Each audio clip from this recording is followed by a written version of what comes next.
양각범 떨어져볼까? 양각버스 과인 쪽에다 제 마시스터 중에 빨리네 와리 좀 찾나봐. 또 Kariloke. mana balon tu kan terome hai ko kopi memang dah. Kariloke. Lelo. Bangkok dari mai manipuri londharak Indra. Manipuri cakap le Bangkok tu manipuri longai le. Inku pinku. Ai mingse to Bangkok le khangor bare. Ai mình sẽ bên quốc tế đây khang ngồi đây qua mà nhiều quá. Mingku đâu đây. Mingku ting. Bangkok ki bam mayam na leine bado ngoli ko. Yeah, are you sure? Yes, I'm sure. Hello, my. नया शादी हो गया है आप नते लगा नया शादी में आया. Mẹ mình có ita mẹ hay là nupi mẹ special lôi nè pas lôi dài tu sinh ngọc phúc đấy nơi bộ Thailand ki special. Thailand ki special. Photo to thi lại không ra perfume chúng này. Không phải về xin ngày đấy đâu. mà nằm cái gì qua Victoria Secret cái giải được rồi đấy. Đúng giờ đấy, ai đúng giờ đấy qua luôn đấy. Victoria Secret đấy ở đây. Này đấy Bangkok ấy to si oi lại mẹ. Ai hay nhìn đấy to. Midano botha dia thi. Aki bi mẹ cái nào mẹ cái. Isa nào mẹ cái. Sure kanai kari kara loy na bak sure sa Indra si ani hindi ka loy wadi sabe ani ada moi haningdre poche sumyam khale mai lai bio kapten dai lai bio si on te ko ha la no lai ba haja bani fai ko pade kupchong an kuppe ba la bre yo ba haja to suma le ama apa ko den bhajaye 3,390 sir. 3,390 baht. Yeah, I give wholesale price. Policy tara ga sani mu kai. Sing tara rồi. Moi thai na phamba dukan da di GPay ya de ba. Moi da Visa card na taga Master card, credit card or debit card or Master na taga Visa. Aduga charges ki matang da di Sana fa ngang na si ng loi sel le water gun se ma hai yok sang ki khak ni ade massage gun bi thang em water gun de ko sa store ka maton da sing sing la ka ba do sai phone ha do amu halai ni mu lei di ngang na nam si mai ni ko si da pot hoi ko ai hong isi mong sila. Business ko ay bang kang Ya deh, asa ada sih yang yore kang. Đây là bao nhiêu hết? Ha. Chị có từng đi phăng điều có ada. Chị bạn đi khang ngon mầm lấy chế sụt. Ibani kia. Chuyện nào vậy? Giờ xoắn năng nghe tôi thâu tôi sẽ bắt đầu này. Bao nhiêu cái những tôi phải trả bao nhiêu tôi quên lấy chế về để làm. 100 baht khata ne just là harau của mấy na thì sẽ lại còn một cái dùng cái đấy mà được biết là hai bên này. Yam ngak pa matorok yo ko. Se yam ngak pa yang ko yam ngak pam torok yo ko. Yam ngak pa se kwain to geda se ma sister ju ne pali ne wari sum san na ba. Ma nam hai pa. Ma se ma su ta Kariloke. Mana balon tu kan terome hai ko kopi memang dah. Kariloke. Lelo. Logi. Ini apa ya? Manipuri. Mana ke na? से कोई Bangkok dari mai manipuri londharak Indra. Manipuri cakap le Bangkok tu manipuri longai le. चप्पल भी उधर में अच्छा था काम होता है चप्पल टी शर्ट चप्पल यहाँ से चाइना का लेके जाता है इंडिया लोग इधर बहुत अच्छा है पहले हम तो टी शर्ट है वो जमाना में है भैया आता है कस्टमर आता है कत्ते क्या इंडिया ना फलूम में है ना फलूम बाबा mummy Mandira your Name Pinku udah में how can कृपा अच्छा nusi deh manipuri loan kan manipuri loan kan kami juga nusi और मैं आपका नाम हाँ आपका नाम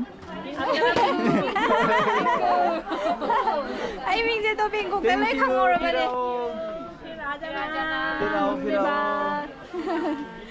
ai mình sẽ Bangkok tới đây khang ngồi đây qua mà nhiều quá. Mingku đâu đây. Mingku ting. Đó rồi á. Em một ngày ấy.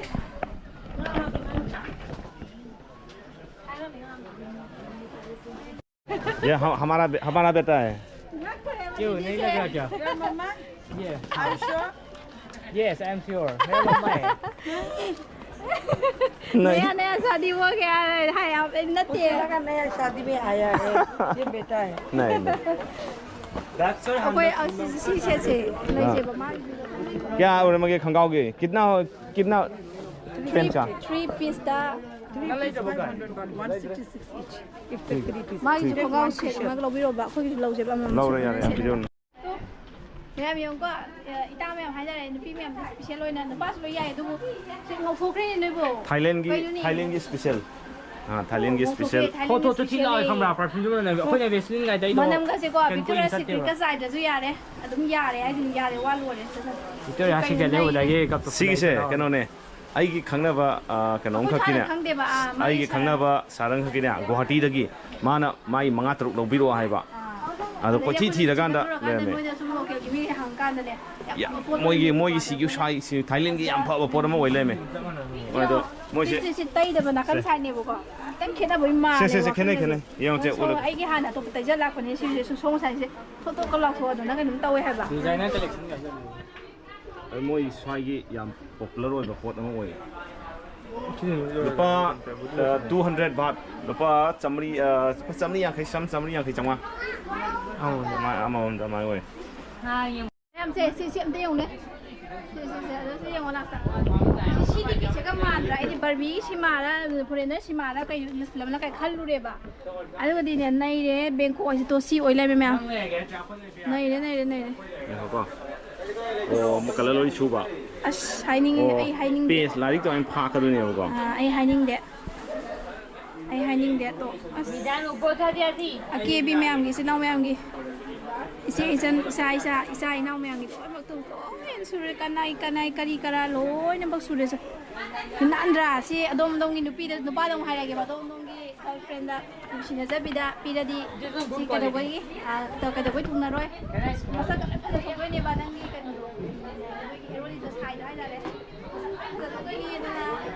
Bangkok sa di ko इसका कितना दे 450. 450 ना रुपा chamri yankhai baht adu de rupa lising amaga sam rupa lising amaga chamri changwa lising amaga chahum pa ya sidap loi pot lei benoi ni ko gp ka pa ya ni hindi da loi wadi sa ba ya ni ada moi haning dre pot se sum yam khale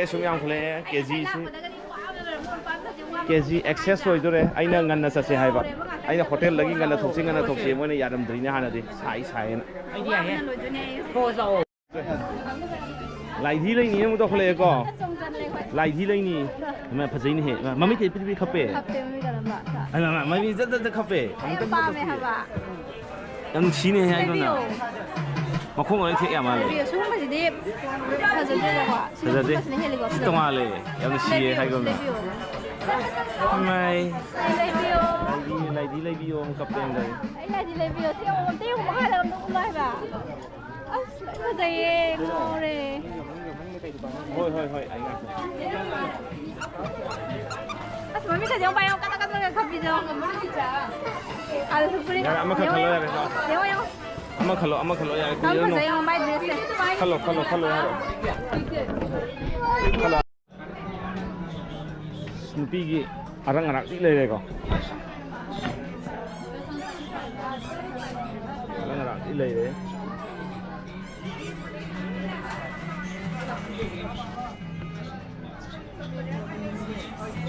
tàu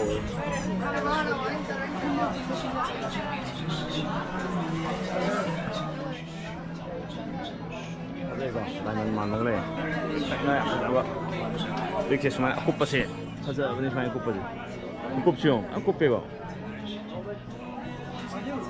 cúp em lấy cúp vào na gì đây cúp nó work xem cúp nó tôi có khối khối nào đâu được không được khối này mua này what lấy sạch rồi khối nào cũng sẽ nhiều đấy khối này dạng là lăng khát ba hay những cái dạng cúp là diamond gì mà nó work tôi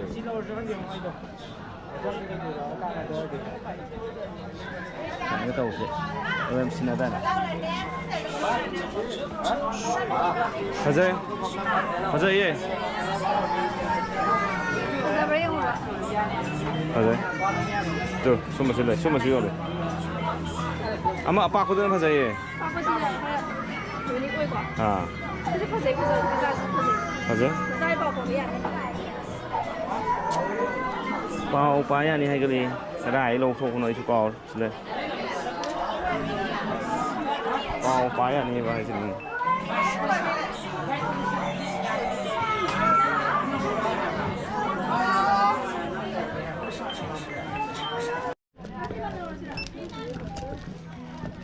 lâu.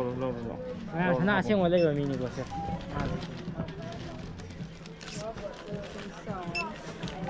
3,390, sir.